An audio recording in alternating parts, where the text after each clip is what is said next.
Bueno, muchas gracias. Muy buenas tardes, queridas amigas y amigos. Para nosotros, el Consejo de Regulación y Desarrollo de la Información y Comunicación, siempre es grato poder participar en estos espacios de reflexión y de debate alrededor de lo que significa para nuestro país los derechos a la comunicación y a la información como un manifiesto de emancipación y liberación para los pueblos no solamente ecuatorianos, sino de América Latina. Así que para nosotros desde el Consejo es muy importante y para ustedes un fraterno saludo de mis compañeros y compañeras consejeras y consejeros y del presidente Patricio Barriga. Mi exposición alrededor de la temática planteada quisiera referirse precisamente a una reflexión alrededor de lo que significa para nosotros la Constitución del año 2008 como una ruptura del paradigma colonizador hegemónico occidental, hablarles también un poco de la Ley Orgánica de Comunicación y lo que significa la Ley Orgánica de Comunicación en el marco de la construcción de nuevos sentidos, la producción de nuevos sentidos, a partir de ciertos elementos liberadores y emancipadores, y luego hablar concretamente del concepto de comunicación intercultural como se está planteando en la Ley Orgánica de Comunicación, y cerrar con una pequeña reflexión alrededor de los medios de comunicación comunitarios como herramienta propia de los pueblos, nacionalidades, comunidades y colectivos para poder expresar su política y las políticas emancipadoras desde el espacio de la comunicación.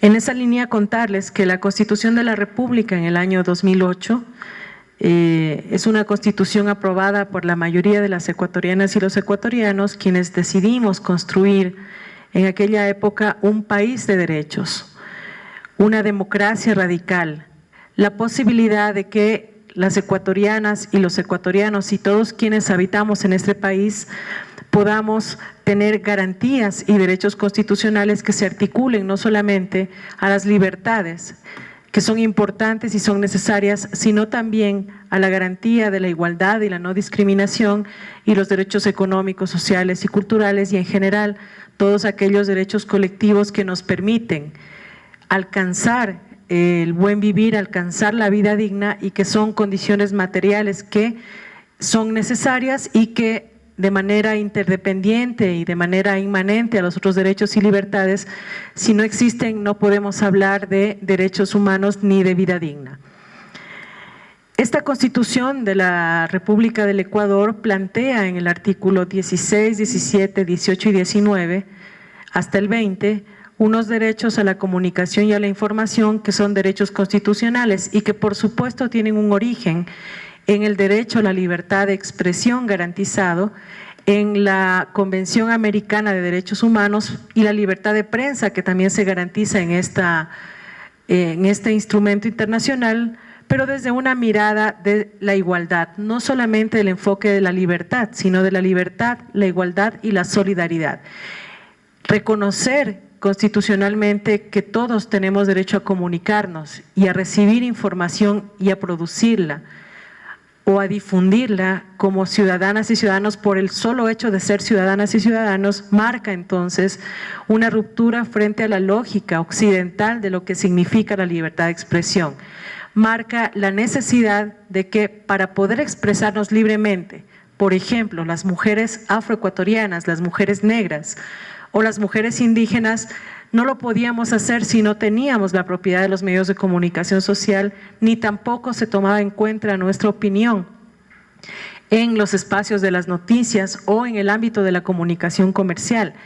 Y también que podamos hacerlo en nuestro propio idioma, en nuestra propia lengua, signos y símbolos. Lo mismo pasaba con las personas con discapacidad, que no recibían información como el resto de la población porque no existían mecanismos como el lenguaje de señas y signos y por lo tanto no estaban informadas de las cosas que ocurrían en el día a día en nuestro país. Consecuentemente, siendo ciudadanos y ciudadanas, las personas con discapacidad, votantes, no podían ejercer libremente su derecho al voto o tomar su decisión en este caso de derechos políticos porque no estaban suficientemente informados. Preguntémonos entonces cómo las personas con discapacidad ejercían sus derechos políticos si no tenían el derecho a recibir información.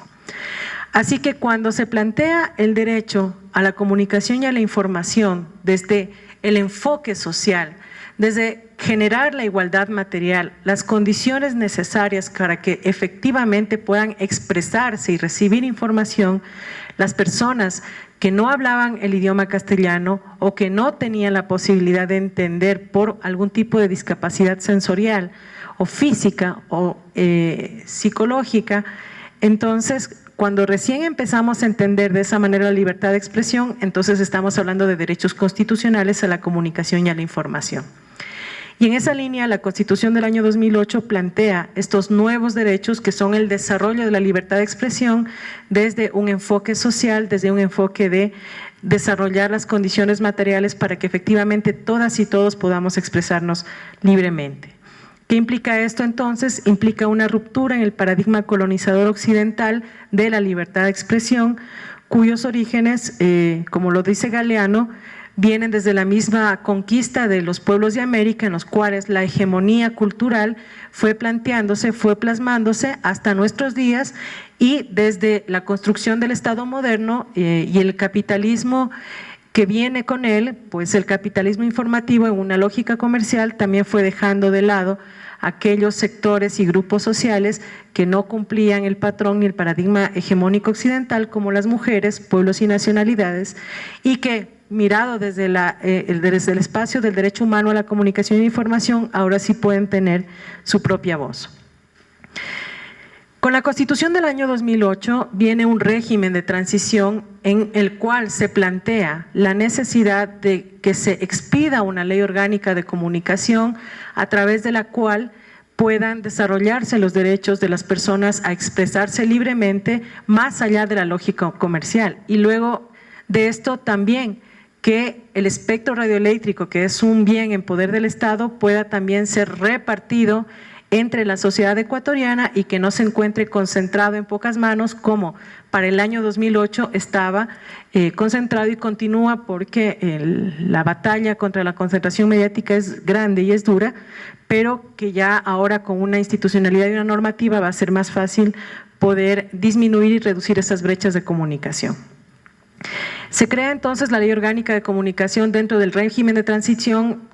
Se suponía que entre el 2008 y el 2009 esta ley de comunicación debía estar aprobada. Sin embargo, hubo un boicot desde ciertos sectores provenientes de aquellos grupos económicos que tenían concentrados los medios de comunicación social y ciertos actores políticos que se oponían a la Ley Orgánica de Comunicación defendiendo sus intereses económicos, y que son los mismos actores políticos que hoy en día están exigiendo la derogatoria de la Ley Orgánica de Comunicación para defender la concentración del 92% de los medios en manos privadas o en familias o en grupos de familias, de 6 o 7 familias privadas. Hizo que se demoren 5 años la promulgación de esta Ley Orgánica de Comunicación, siendo el 2013 el año en el cual tiene vigencia esta ley. Antes del año 2013 hubo una consulta popular en el año 2011 en la cual las ciudadanas y los ciudadanos plantearon la necesidad de regular los contenidos, y esto es un referente latinoamericano, porque si nosotros analizamos el debate latinoamericano alrededor de la necesidad de crear leyes de comunicación, nos vamos a dar cuenta que el planteamiento va por el lado de la concentración o desconcentración de las frecuencias del espectro radioeléctrico. Pero es Ecuador el que viene planteando por mandato popular que los contenidos que se difunden en los medios de comunicación social también se democraticen y respeten los derechos de las personas. Hay quienes, y este es un debate, plantean que esto podría ser una censura a la libertad de expresión, pero hay sectores de la población, y hay una consulta popular en cambio, que expresa la necesidad de regular estos contenidos para que efectivamente no se difunda el pensamiento occidental colonialista, patriarcal, machista, racista y sexista que ha generado en las ciudadanas y los ciudadanos una suerte de consumismo o de valores consumistas en lugar de los valores democráticos que no necesariamente aportan a la construcción de una democracia radical como lo está planteando el Ecuador desde el año 2008. En el 2011 entonces se crea esta ley de comunicación, en el 2013 se aprueba la Ley Orgánica de Comunicación con 107 de 137 votos aproximadamente, es decir, con una mayoría absoluta, y desde el 26 de junio, que fue aprobada en el registro oficial, tiene vigencia esta Ley Orgánica de Comunicación. ¿Cuáles son los aspectos relevantes que hacen a la Ley de Comunicación una herramienta de descolonización para nuestro país? Están en dos cuestiones fundamentales. Por supuesto, las cuotas de producción nacional y de producción nacional independiente son elementos orientadores no solamente para desarrollar industrias culturales en nuestro país, sino para que se refleje nuestra cosmovisión, cultura y realidad ecuatorianas, pero fundamentalmente la democratización de los contenidos de la comunicación en nuestro país y la descolonización y desmercantilización de la comunicación está en la cuota de contenidos interculturales y en la posibilidad de que el 34% de frecuencias del espectro radioeléctrico pueda reservarse para los medios de comunicación comunitarios. Esos dos elementos son fundamentales y para nosotros desde el Cordicom los más importantes en la Ley Orgánica de Comunicación si realmente queremos descolonizar la comunicación hegemónica, que es una comunicación comercial, es una comunicación transnacional que no refleja la realidad de las ecuatorianas y los ecuatorianos. Entonces, ¿qué hace la Ley Orgánica de Comunicación en términos prácticos? Dice que las parrillas de la televisión, de la radio y de la prensa en un 5%, en televisión y radio esto significa exactamente 72 minutos, es decir, 1 hora de 60 más 12 minutos más diarios que se tienen que difundir para que se conozca la cosmovisión, cultura, tradiciones, procesos organizativos, procesos políticos y otro tipo de actividades relacionadas con pueblos y nacionalidades indígenas, afroecuatorianos y montubios que van más allá de la exotización, que no tienen que ver con el folclore, que no tienen que ver con poner una pluma en la televisión y con eso decir que hay interculturalidad o traducir un contenido al quichua, sino de hablar realmente de esas comunidades, de su cultura y representarla constructivamente como parte del Estado plurinacional e intercultural que es el Ecuador y no ridiculizada como ha sido planteada últimamente en los medios de comunicación social, no estigmatizada ni representada de manera negativa como ha venido siendo en los medios de comunicación social de una manera constructiva como parte de esta nacionalidad ecuatoriana que tiene un elemento de diversidad y pluralidad que no ha sido visto en los medios de comunicación social. Y esto más de 1 hora 15 o 1 hora 15 mínimo que se debe difundir y que ya se está difundiendo en los medios de comunicación social. Y le comentaba al organizador de este evento hace rato que nosotros desde el Cordicom hemos logrado ya, estamos difundiendo un programa que se llama Randy Randy y ustedes lo pueden ver en la página web del Cordicom. Hemos logrado que 7 medios de comunicación de televisión nacionales, que son Ecuavisa, Teleamazonas, TC, Gama, la Universidad Santiago de Guayaquil, que tiene un canal propio, Canal 1 y RTS, puedan difundir este tipo de contenidos que no tienen que ver necesariamente con turismo, que no tienen que ver necesariamente con folclore, pero que se refieren a la realidad de los pueblos y nacionalidades en los medios de comunicación en horarios no solamente de alta audiencia, sino que puedan generar que las personas los puedan visibilizar.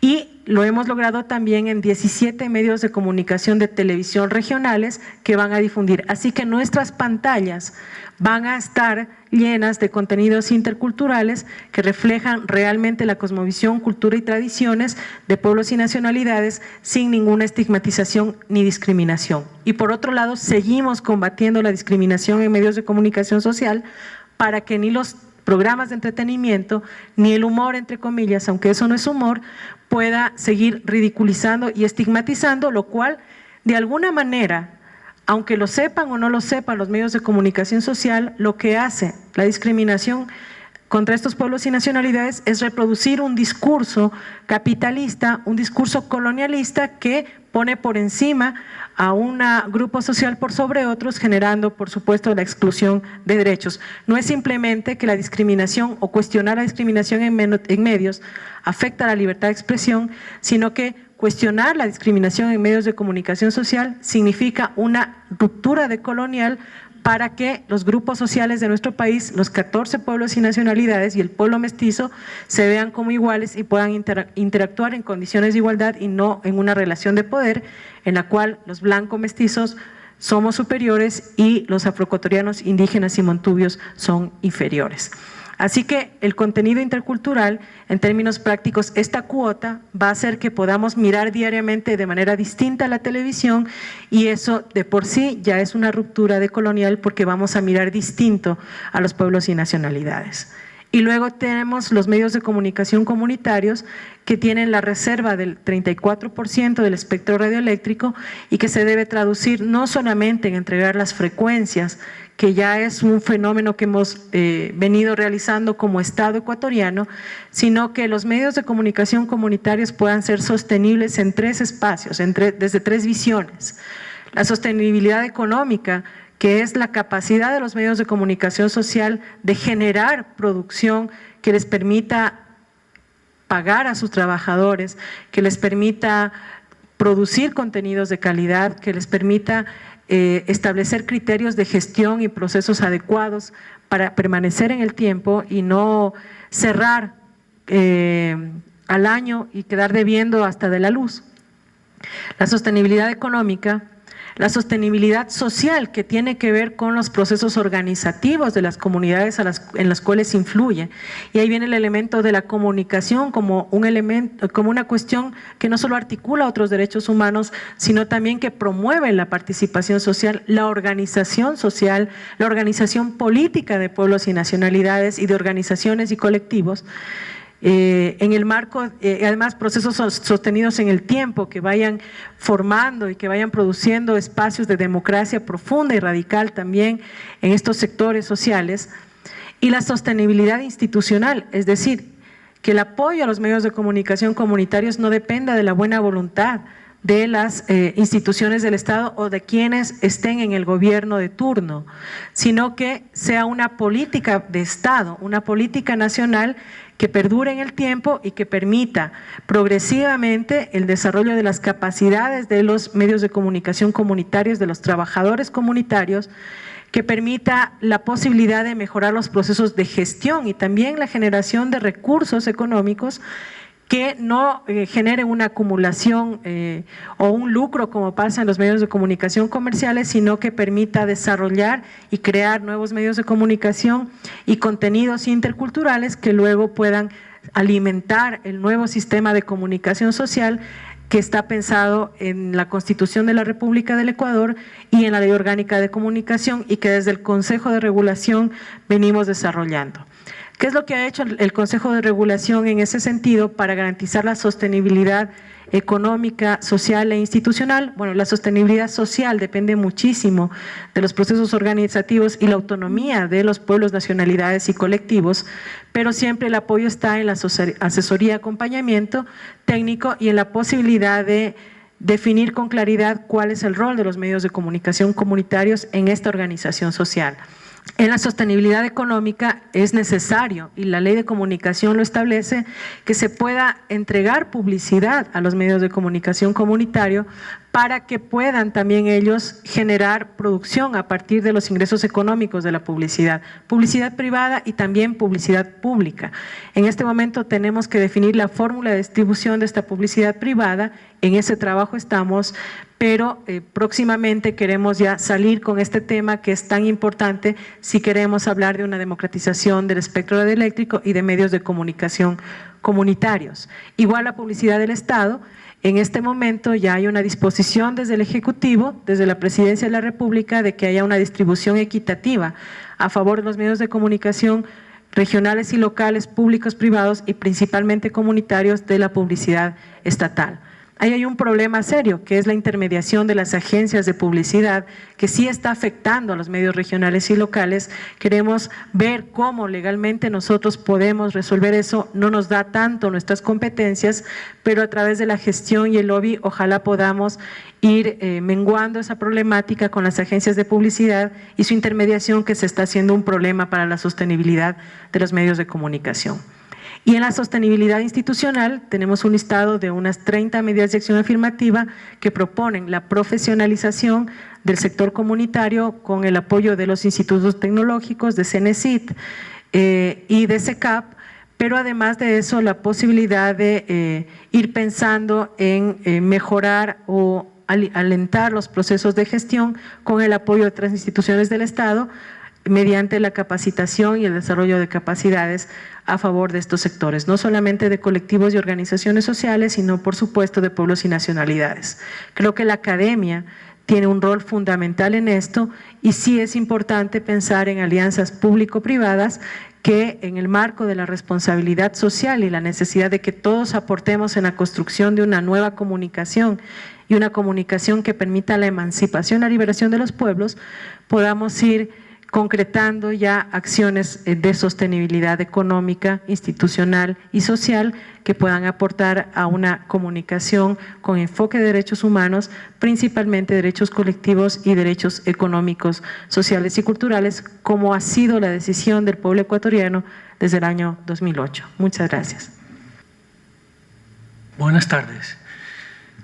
Bueno, yo lo que quisiera es compartirles como una reflexión que vengo haciendo desde hace 2 años para acá. No soy una persona académica, tengo que reconocerlo y con mucha sinceridad plantearles. Mi experiencia ha estado muy vinculada a lo que cuenta ahora el compañero y tal vez la reflexión que yo quisiera compartirles es que frente a situaciones como las que acaba de describir la compañera, la pregunta es cómo, no solamente en Ecuador, sino también creo que en Bolivia, en Argentina, en Venezuela, en Uruguay, en Paraguay, por ser esos los países donde se están dando como búsquedas a nivel de lo que ella ha llamado la democracia radical, en otras partes la democracia comunitaria, la democracia participativa, que han generado transformaciones que son muy importantes y que son polémicas y que son contradictorias, porque inclusive está llevando a niveles de polarización en la manera de entender estos cambios, en la manera de entender sus impactos, en la manera de entender sus resultados y en la manera de entender, por ejemplo, en qué contexto se plantea una ley orgánica de comunicación. Entonces, pensando un poco en todas las experiencias con las cuales yo he tenido la suerte de aprender y apoyar en ALER, en AMAR, en la Organización Católica de Comunicación y después un poco trabajando con gobiernos locales aquí en Colombia, yo la pregunta que me hago es ¿desde dónde estamos leyendo todo esto que pasa? ¿Desde dónde estamos tratando de entenderlo, de comprenderlo, de actuar frente a lo que está pasando? Porque obviamente hay polarizaciones, aquí hay mucha gente que está de acuerdo con la ley de comunicación, hay otra gente que no está de acuerdo. En Venezuela se dice que las radios comunitarias que el gobierno financió están todas apoyando al Estado, hay una confusión entre lo público y lo privado. Aquí pienso que a pesar de la ley, lo concreto es que todavía no se logran asignar frecuencias, o sea, me parece que es un esfuerzo grande el que se hace, pero en lo concreto, emisoras nuevas comunitarias para ampliar ese 34%, creo que es una tarea por hacer, por apoyar a las organizaciones comunitarias y facilitarles el proceso de acceso, porque si no es como dice un dicho, estamos ensillando antes de tener el caballo. Entonces yo lo que quiero compartirles, y más que compartírselos yo, les digo sinceramente, el esfuerzo que hice fue por editar una serie de aportes que a mí me parece que contribuyen a avanzar en la comprensión, en el entendimiento y en la búsqueda de caminos para actuar frente a lo que está pasando de manera crítica y desde perspectivas que nos ayuden a que estas polarizaciones que se están dando encuentren caminos de diálogo.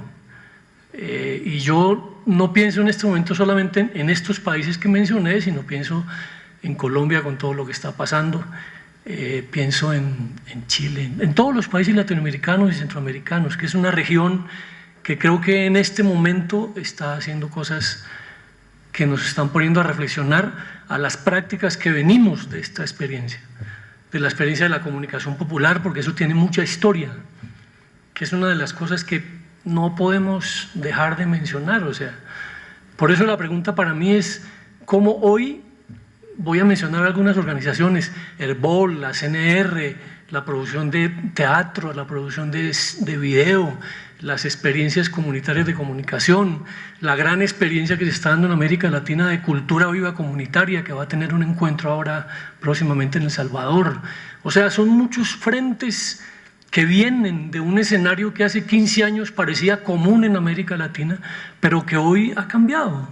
Ha cambiado, o sea, uno no puede decir que aquí en Ecuador las cosas están lo mismo desde hace 9 años, o que en Venezuela las cosas están igual a pesar de la polarización desde que Chávez está en el poder, o todo lo que está haciendo Evo en Bolivia, o lo que pasó en Paraguay con el obispo presidente, en fin, o sea, yo pienso que esos escenarios nos hacen preguntas. Y yo, con mucha sinceridad, les voy a compartir una serie de videos pequeños que edité, y creo que con eso acabo mi charla, porque lo que les propongo es que veamos y escuchemos esos aportes que nos pueden abrir caminos para, desde todos los frentes, desde los estados que están representados aquí. Yo vengo trabajando con el Estado ecuatoriano hace 3 años en algunas cosas, estuve coordinando el proyecto de radios indígenas del cual se podría hablar mucho.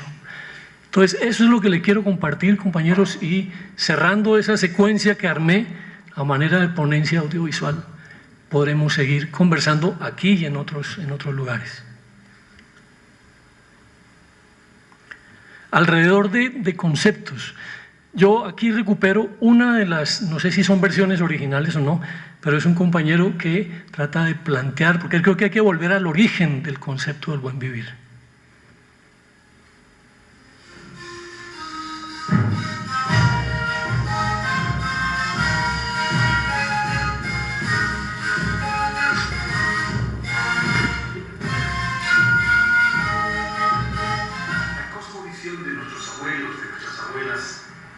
Nos enseña que todo vive, que las montañas viven, que el agua vive, que el árbol vive. Así como nosotros sentimos y pensamos, ellos también sienten y piensan. Y en nuestra cosmovisión, nuestros ancestros nos enseñan que todo es importante, que no hay pequeño, que no hay grande, sino todo es importante. Y por lo tanto, de esa concepción de vida emerge el cuidado a todo, el respeto a todo. Por eso para nosotros las montañas son nuestros abuelos, nuestras abuelas, que nos cuidan, que nos inspiran, que nos dan alimento. La madre tierra vive, nos abraza y nosotros somos sus hijos. En Aymara decimos, Pachacaman, Pachamamán, Huaopatán. Significa, somos hijos del Padre Cosmos, somos hijos de la Madre Tierra. Y eso tiene una connotación profunda en nuestras vidas, porque de eso emerge el ayllu que es la comunidad. Pero la comunidad entendida no solamente como la unidad y estructura social, sino el ayllu entendida como una comunidad, como una unidad y estructura de vida. Todo es parte de la comunidad. La montaña, el árbol, el río, los insectos, todo es parte de la comunidad. Y el deterioro de cualquier especie, de cualquier parte de la comunidad, es el deterioro de todo. Por eso los abuelos y las abuelas nos enseñaron a cuidar todo. Y de esa concepción de vida emerge el concepto de suma causa o suma camaña en quechua y en aymara. Significa vivir bien, buen vivir. El vivir bien, buen vivir implica, primero, saber vivir. Y ese saber vivir implica una armonía interna. Y luego, la segunda dimensión del vivir bien es el saber convivir alrededor con los demás. Si sabes vivir, convives. ¿Cómo convives con los demás? En armonía y en equilibrio. En el concepto de nuestros abuelos, en la cultura de la vida, es cuidar todo. Es comprender que todo es importante. Por eso el vivir bien, el buen vivir, es un paradigma de la cultura de la vida, de la concepción de la vida. Si nosotros observamos bien, escuchamos bien, no solamente en la parte de los Andes o en la Amazonía o en el Chaco, en el Valle, en el norte, en el centro, en el sur de Abya-Yala, sino en el mundo, nos daremos cuenta que hay una crisis. Hablan de muchas crisis, económica, de riqueza, energética, pero la verdadera crisis que está pasando Occidente y la humanidad actual es una crisis de vida, porque se ha deteriorado la vida, Se ha roto el equilibrio con la madre tierra. Y además, esa cultura desechable ha permeado en nuestras relaciones de vida. Y también nuestras relaciones son desechables. De pronto estamos seres solos, de pronto hijos sin padres, o hijos abandonados, o esposos separados. Ha permeado nuestras vidas. Por lo tanto, esta profunda crisis que está pasando la humanidad está en búsqueda de respuestas. Y nuestros abuelos y nuestras abuelas nos han legado el vivir bien, buen vivir. El vivir bien, buen vivir es de la cultura perdurable, de la cultura del respeto, de la cultura de la vida. Y por lo tanto, es una respuesta ante la crisis de la humanidad. Y los pueblos indígenas originarios sabiamente han guardado estas experiencias, estas prácticas comunitarias de vida. Y hoy las estamos compartiendo al mundo con el cariño y el respeto de todos. Cuando decimos el vivir bien, buen vivir, nosotros no solamente estamos buscando la reconstitución solamente de los pueblos indígenas originarios, estamos invitando al mundo para que nos acompañe en un nuevo paradigma de vida, en una nueva concepción de vida. Porque Occidente sabe que si continúa con la forma de existencia que está haciendo, no tiene futuro.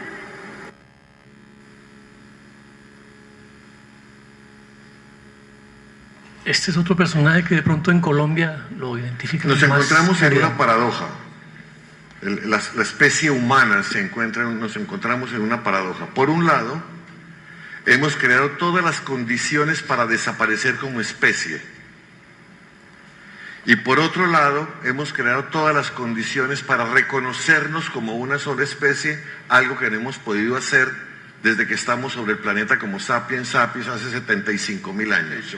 Ustedes son testigos de lo que ha pasado: cambio climático, los límites de la disponibilidad del agua, la forma como estamos consumiendo la energía, el hambre que está creciendo en el mundo y los límites y el deterioro del territorio por los abonos, el maltrato de la tierra, etc. Esas son condiciones para desaparecer como especie nosotros. Una recomendación: no sigan diciendo que el planeta está en peligro. El planeta no está en peligro. Los que estamos en peligro somos nosotros. Si mañana desaparecemos, el planeta seguirá girando alrededor del Sol 4.000 millones de años más sin nosotros. Lo que estamos poniendo en riesgo es nuestra existencia en el planeta por la forma como interactuamos con el planeta y por la forma como interactuamos entre nosotros mismos. Pero por otra parte hemos hecho, el siglo XX sobre todo, logró hacer algo que era impensable, y es poder que el ser humano tenga la posibilidad de comunicarse con cualquier ser humano en el momento en que lo decida. Por primera vez tenemos el chance de reconocernos todos como de la misma especie. O sea, hemos inventado el cuento de las nacionalidades, de las patrias, de los países, de la raza. Imagínense, inventamos el cuento de las razas. El ser humano es una sola especie, la especie humana no tiene raza, no existe la raza negra, la raza blanca, la raza amarilla, eso no existe. Eso es un invento del siglo XVI para justificar varias cosas: la esclavitud y la explotación de los indígenas. El ser humano solo es una sola especie con diferentes colores, ¿sí?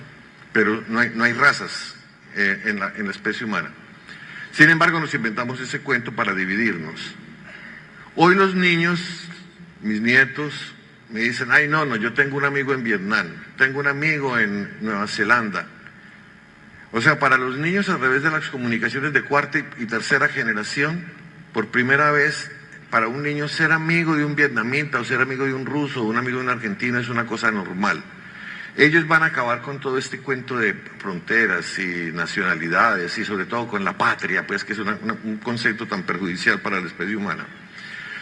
Esta situación del internet, los teléfonos, los mundos virtuales y el turismo masivo y la vida urbana está creando condiciones para por primera vez reconocernos como una sola especie. Si lo reconociéramos como una sola especie, o sea, como sangre de mi sangre todos, el hambre no existiría y la guerra sería una estupidez completa. Entonces viene la pregunta: ¿cuál es ese paradigma? Y la respuesta es: ese paradigma nuevo es el cuidado. Saber cuidar, saber hacer transacciones, ganar, la comensalidad, garantizar la comida, saber conversar, el respeto y la hospitalidad. Digamos, estos son la nueva ética que nos va a permitir pasar del riesgo de desaparecer como especie a tratar de llegar a un nivel superior de humanidad. El cuidado no es una opción, no es si cuidamos o no cuidamos. O la especie humana aprende a cuidar o perecemos. Es así de grave la situación, no es apocalipsis. Es una nueva forma de humanización que es saber cuidar. Esta frase que es de Leonardo Boff, como para introducirnos en la discusión del cuidado. Cuando amamos, cuidamos, y cuando cuidamos, amamos. El cuidado constituye la categoría central del nuevo paradigma de civilización que trata de emerger en todo el mundo. El cuidado asume una doble función de prevención de daños futuros y regeneración de daños pasados. Es el único comportamiento que tiene ese doble juego. Permite reparar el pasado y permite prever el futuro. El cuidado es un capítulo muy grande hoy de pensamiento y de análisis. Eso es solamente porque realmente, como él dice, eso es una elaboración un poco más profunda y que tiene aplicabilidades en todas las áreas, en la economía, la cultura, la agricultura, en muchas cosas. Y yo voy a cerrar solamente con algunas reflexiones que hace justamente Leonardo Boff, que creo que retomarlas hoy en el escenario en que estamos viviendo nos ayuda, o sea, suma a la búsqueda de marcos, cosmovisiones, paradigmas, llamémoslas como ustedes lo quieran hacer, que nos ayudarán a saber cómo canalizar todo esto que se está viviendo en Ecuador, en América Latina, y de alguna manera enfrentar tragedias como las migraciones que vemos hoy en Europa, que sabemos también a quién le están pasando la factura, o qué factura nos está pasando la naturaleza con todos estos desastres que se están viendo ahora en Ecuador, en Chile, o sea, frente a ese tipo de cosas. Consideramos 4 fontes da ética, 4 princípios fundamentais e vamos considerar 4 ideais comuns. Todo discurso ético, toda preocupação moral tem a ver com sonhos, com ideais. Eles são como as estrelas. Nós nunca as alcançamos, mas são elas que orientam os navegantes e tornam belas as nossas noites. Por isso, o ideal sempre é um estímulo para o aperfeiçoamento e um crescimento em aberto cada vez mais profundo. O ideal importante para os dias de hoje é o bem comum. Cada um fala do seu bem particular, da sua família, do seu negócio, das suas preocupações. Mas hoje nós somos confrontados com o bem comum da humanidade. Quem vai cuidar do aquecimento global? Quem vai cuidar do conjunto dos ecossistemas que permitem a vida e a reprodução da vida? Quem vai cuidar da humanidade? Podemos até perguntar, a quem pertence a Terra?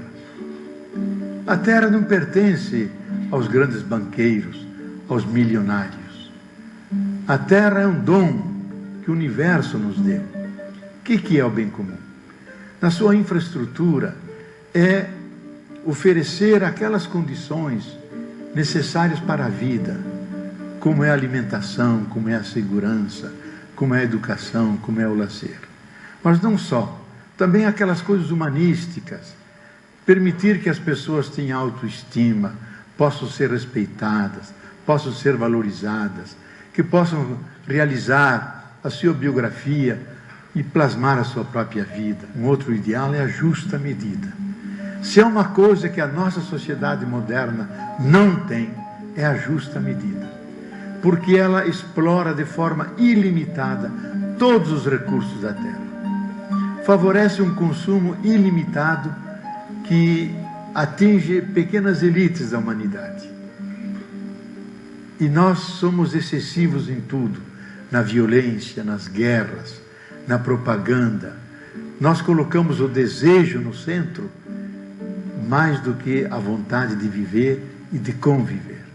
Então, a justa medida é aquela sabedoria que fica entre o mais e o menos, que especialmente nas questões da tecnologia, na salvaguarda do processo de desenvolvimento, se coloca essa questão.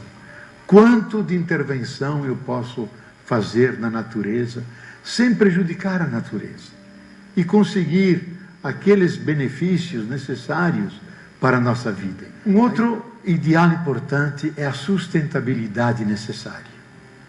Sustentabilidade é uma categoria básica em toda a reflexão moderna do desenvolvimento e das reflexões sobre o planeta. Que diz a sustentabilidade? Que nós devemos usar os recursos de tal maneira que eles satisfaçam nossas necessidades sem danificar o capital natural.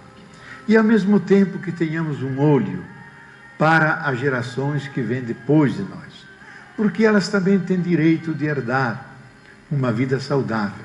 Elas também habitam nesse planeta e são codonas de todas as coisas, junto com os demais seres. E, finalmente, o importante é termos um consumo solidário e responsável. É um outro grande ideal. Nós somos seres que consumimos, porque necessitamos viver. Agora, ocorre que 20% da humanidade consome 80% dos recursos e bens da natureza. Então, por um lado, tem aqueles que têm e que comem até fartar-se, e tem do outro lado aqueles que não têm e passam todo tipo de necessidades. Então, o desafio é termos um consumo humano que seja solidário. Isso impõe a nós um certo sacrifício, ter menos para que todos possam ter mais. Então, a vida não só fica alimentada, uma vida feliz, uma vida que irradia.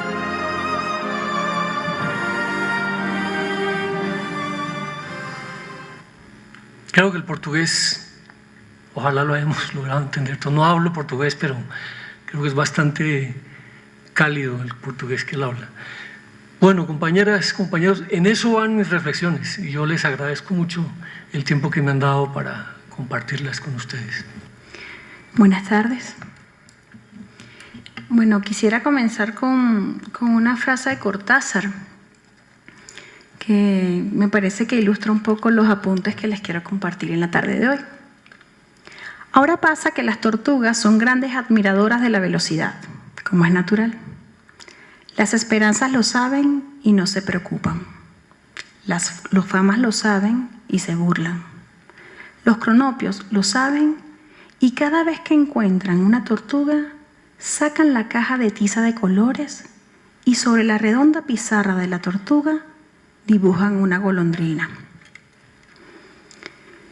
Lo que quiero compartir tiene 5 puntos, desde los apuntes de Aller, de la comunicación posible a la utopía necesaria. La Asociación Latinoamericana de Educación Radiofónica, a propósito, está a puntito de cumplir 43 años ya la semana que viene, así que están todos y todas invitadas a la celebración. Es una organización que cuenta con más de 80 radios, coordinadoras nacionales, centros de comunicación y redes temáticas de trabajo en 18 países de la patria grande, Abya Yala. Desde el año 2012, en su última asamblea, Aller asumió el proceso de educación y comunicación popular para el buen vivir.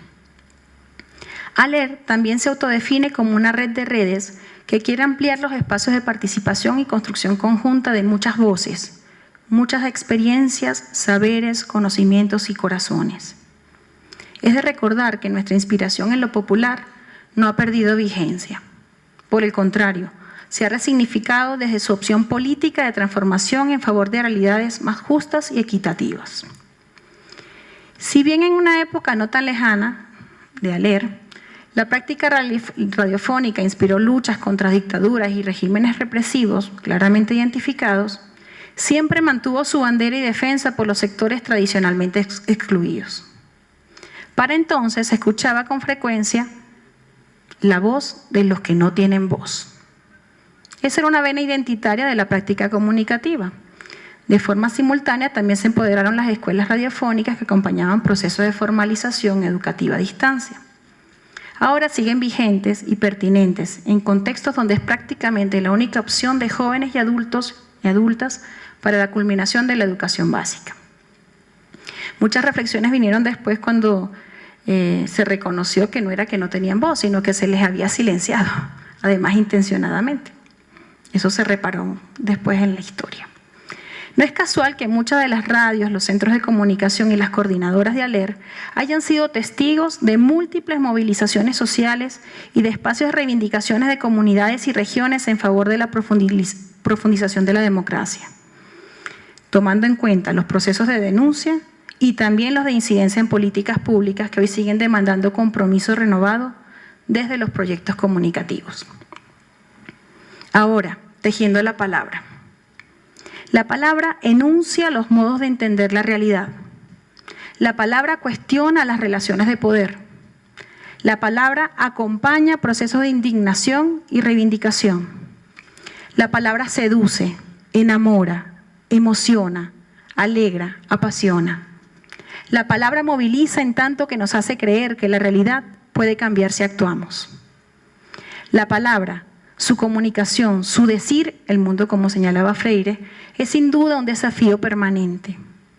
Seguimos siendo cuando tomamos la palabra y compartimos construcciones en comunidad cuando la palabra es fuente de vida, de pluralidad democrática, de convivencia y armonía. Pero no debemos olvidar que también es el camino de disputas de sentidos, de esos sentidos que dicen al mundo, así como nos palabreamos, también construimos nuestra propia visión y por lo tanto derivamos nuestra propia forma de estar en él. Es el poder de la palabra lo que nos conmueve, lo que nos indigna y nos permite ser. Las palabras son puentes que se van tejiendo para el diálogo, lo que no obvia que haya divergencias. Tampoco tenemos una visión romántica de la palabra para el diálogo. Hay divergencias y se asumen desde una comprensión política de otredad en coexistencia armónica y plural. La comunicación toma la palabra, la busca en su espacio, se apropia de ella en una perspectiva de derecho. La comunicación no puede ser entendida como una mercancía o un negocio. La comunicación y educación son derechos que abren puertas y ventanas para otros derechos, desde sus procesos de información, de análisis crítico, de movilización e incidencia. Hay una larga bibliografía sobre la construcción de imaginarios compartidos en el cual se naturaliza el sentido común. No siempre este sentido común está dispuesto a ser cuestionado con la rigurosidad que amerita. La plurinacionalidad, la interculturalidad, el buen vivir, incluso el extractivismo, pueden tener diversas interpretaciones contextuales, pero han coincidido en ser algunos de esos núcleos de las pugnas por la significación, que en resumidas cuentas son culturales y políticas. Ahí radica pues la importancia de la enunciación de la palabra, en tanto mueve y remueve el modelo occidentalizado que por demás capitalista y depredador. Bueno, es una redundancia, digamos. Echamos puente a la utopía. Las radios comunitarias y populares vinculadas a ALER, la experiencia que estamos compartiendo en este panel, han seguido y siguen desde una perspectiva crítica las transformaciones y cambios que la patria grande vive intensamente. Hace un esfuerzo desde las diferentes redes de implicarse desde la complicidad y el compromiso ético con las disputas presentes en el contexto latinoamericano y caribeño. Trabajar en red significa participar conjuntamente en la construcción, en las propuestas que buscan la horizontalidad, en el debate y en su implicación de la práctica cotidiana. El trabajo en red para ALER ha dado pies para pisar en el continente la tierra y los territorios que nos exigen pertinencia, pero también nos ha dado alas para soñar y retomar las ilusiones cuando las esperanzas parecen perdidas. El trabajo en red también se caracteriza por la fortaleza de su punto más fuerte, pero al mismo tiempo tan débil como se presentan las propias circunstancias. Por ello el trabajo en red es una acción política de acompañamiento colectivo y conjunto, haciéndonos en aprendizaje permanente con otros y con otras.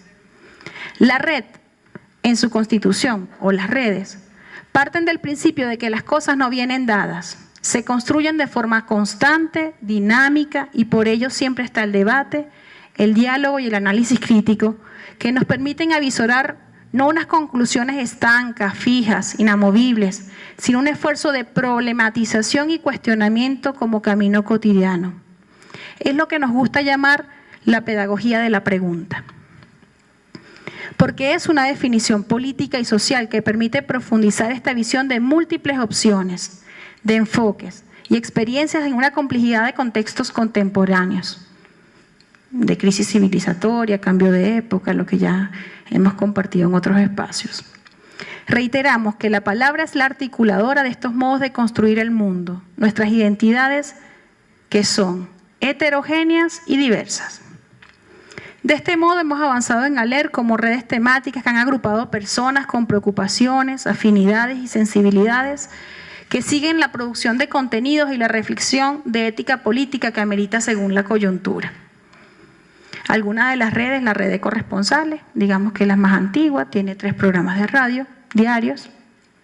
América Indígena en Red, la red Quiechua Satelital, que ha juntado a quichuas con quechuas, la red de radios mayas, que comparte entre Guatemala y México, la red panamazónica,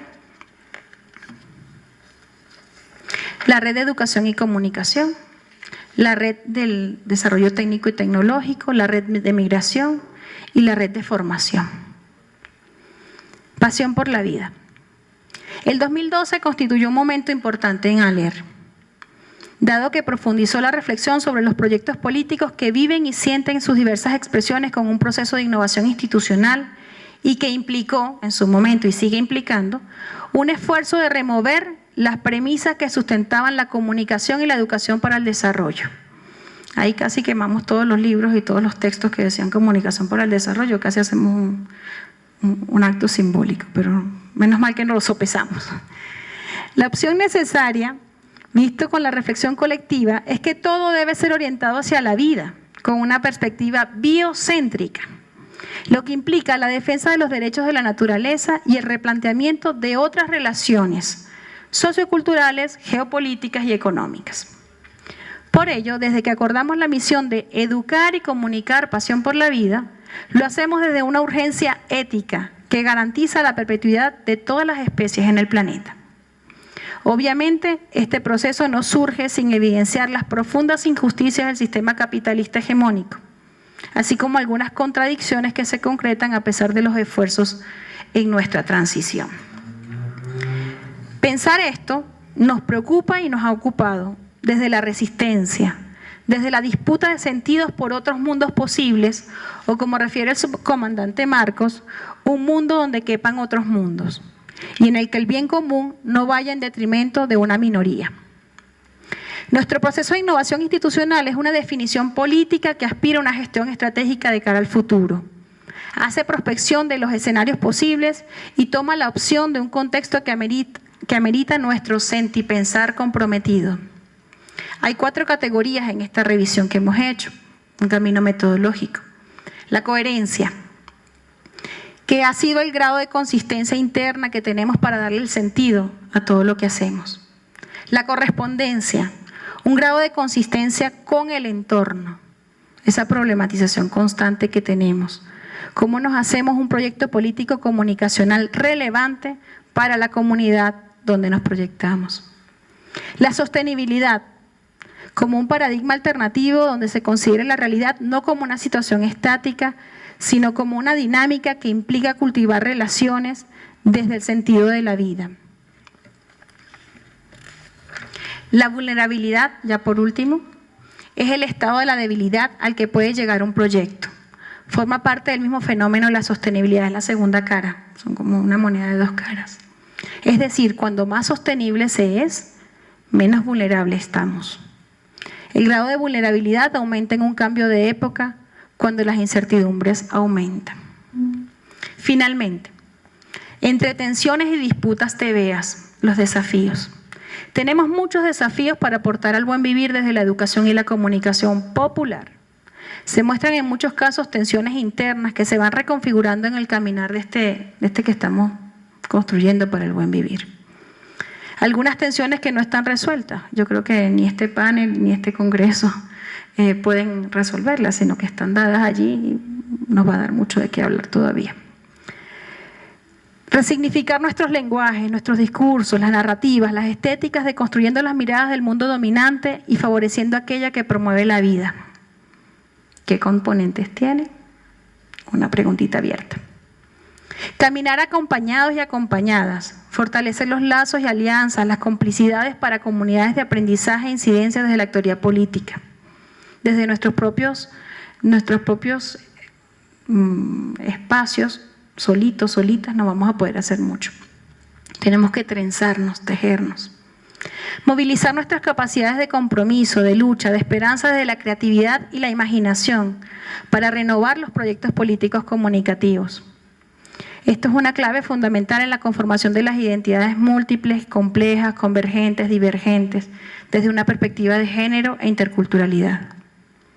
Profundizar el intercambio de experiencias que ya de hecho no solo atestiguan, sino que promueven iniciativas del buen vivir. No es que el buen vivir está por venir, ya hay mucha gente que está haciendo muchas cosas, solo que a veces nos falta como tejernos, contarnos, echarnos los cuentos, ¿no? Especialmente cuando las corrientes hegemónicas propugnan el desprecio, la desestimación y la desesperanza sobre las posibilidades de cambio. Yo estoy convencida de eso. Nos quieren convencer que no hay posibilidades de cambio, pero somos muy tercos y tercas. La reconstrucción de las relaciones entre las personas con la naturaleza de las que somos partes y también dentro del Estado que hemos heredado con esta tradición colonial y patriarcal. Esto retoma indudablemente una revisita al marco de los derechos humanos y la naturaleza desde una responsabilidad de sujetos y sujetas políticas. ¿Cuál es la construcción del Estado que necesitamos? Ya por último de estos desafíos, los procesos comunicativos asumen diversas aristas de implicaciones, participaciones dialógicas y plurales, pero que se derivan de un compromiso por la vida. Dicho en otras palabras, la radio no es el programa de radio, o por lo menos no es solamente el programa de radio. Es por mucho el afinamiento al contexto de lo que será relevante. Nuestras prácticas, nuestros sentipensamientos siguen en construcción permanente y por ello reconocemos que no queremos un modelo para imitar. Esa es una ruptura epistemológica. Queremos sentimientos de reciprocidad para compartir los aprendizajes que nos hemos encontrado en el camino. Ojalá se multipliquen los espacios para profundizar sobre el buen vivir, incluso desde contextos en los que el término parece un poquito ajeno, desconocido, medio raro. Quisiera compartir unas palabras de Ana Esther Ceseña expresadas en nuestro último encuentro latinoamericano. El nudo epistemológico desde el cual se construye la comprensión del mundo, la organización social, el hábitus y el horizonte, es a la vez aportado por las arrugas de la tierra, que cierran los aprendizajes milenarios y por la crítica o ruptura con una visión no satisfactoria. Es una línea hacia el futuro y una extensa raíz incrustada en un pasado de muy larga duración, pero que implica por los dos lados una resistencia y una subversión. El simple intento de pensar distinto, de mantener imaginarios utópicos y de recrear las memorias en una circunstancia homogeneizadora y avasalladora, como la que intenta imponer el capitalismo, es ya una rebeldía descolonizadora. Una educación y comunicación popular debe ser comprendida como una acción pedagógica política con incidencia en la transformación subjetiva y colectiva pertinente a los contextos, relevante para las comunidades, liberadora, emancipadora hacia una ética que supere la dominación de cualquier tipo. Finalmente, recuperar la palabra es también recuperar la utopía, porque otro mundo no solo es posible, sino que urgente. La reinvención del mundo desde la esperanza articulada con prácticas más democráticas e inclusivas aportan a la construcción del buen vivir, vivir bien, como una utopía compartida para la patria grande, Abya Yala. La educación y la comunicación popular como procesos están llamadas a esta construcción y deconstrucción, y para ello es necesaria la participación de cada uno y cada uno. Por eso lo que nos toca es coger las tizas de colores y cada vez que veamos una tortuguita, pintar una golondrina. Gracias.